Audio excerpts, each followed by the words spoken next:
Nakataas na sa red alert ang National Disaster Risk Reduction and Management Council matapos pumasok sa Philippine Area of Responsibility ang bagyong Marce.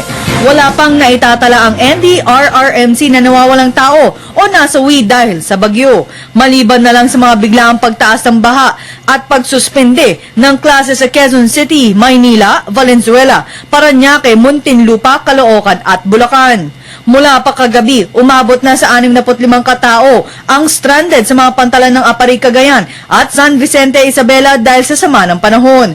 Ayon kay Undersecretary Benito Ramos, tinutugunan na ng lokal na pamahalaan at DSWD ang mga pangangailangan ng mga pasaherong stranded. Meron na tayong stranded, kaya in-advise natin sila na huwag muna magbiyahe dahil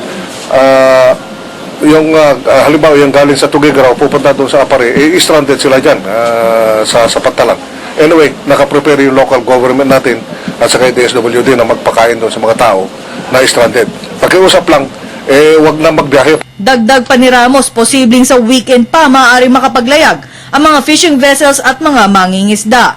Samantala, nagpakawala ng tubig ang 3 dam ngayong araw dahil sa lakas ng ulan upang hindi umabot sa critical na level ang Magat, Binga at Ipo Dam. Para hindi lang aabot doon sa breaking point o yung critical level.